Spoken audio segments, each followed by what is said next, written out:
Think going on vacation is going to be tons of fun and excitement and everything, and it's all that.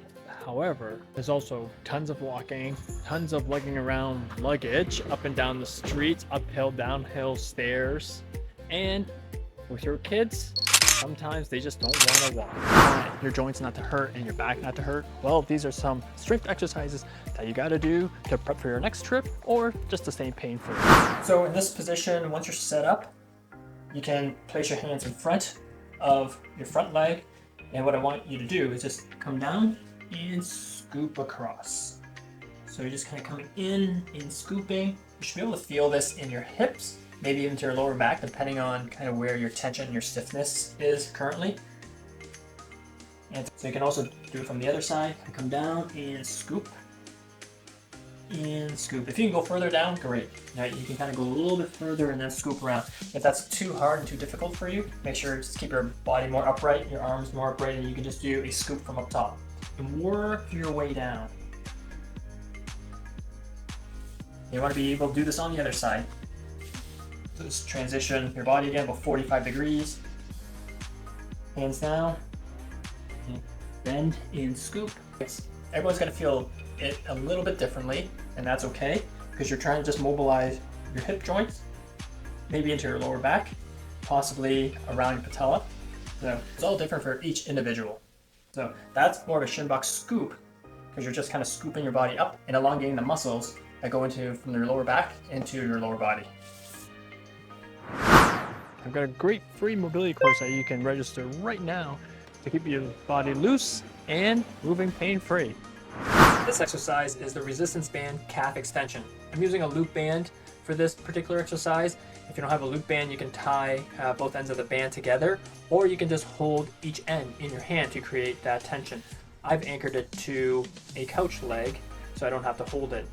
What you want to do is make sure you're seated inside the loop, have the band at the balls of your feet, and your legs are fairly straight. You want to be making sure like that you're able to push forward with your toes, and each time you push forward you want to be holding this movement, and as you hold it you're going to be contracting both parts of your calf muscles.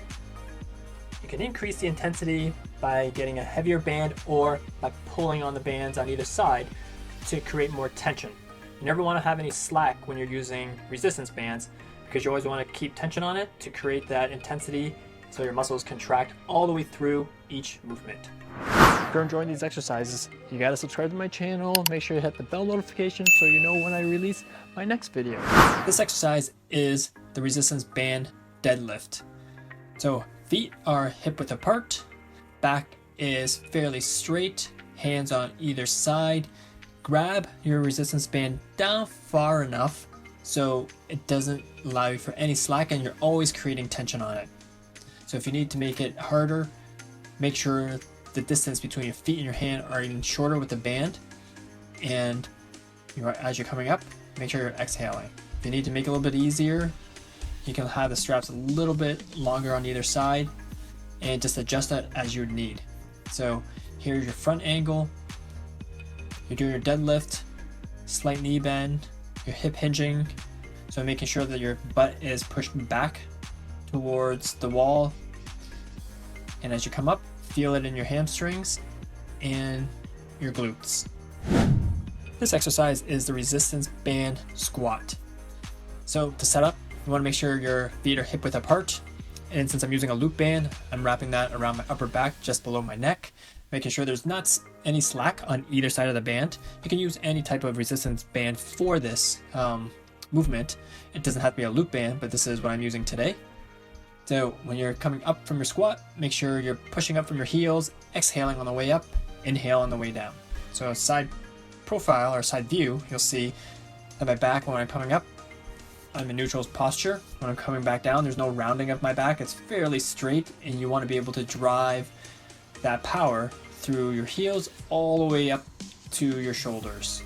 So keep that band nice and tight and no slack. Hope you found those exercises beneficial. Reminder just to subscribe to my channel and to join my free 7-day mobility challenge so you can start moving better and pain-free. And we'll see you in the next one.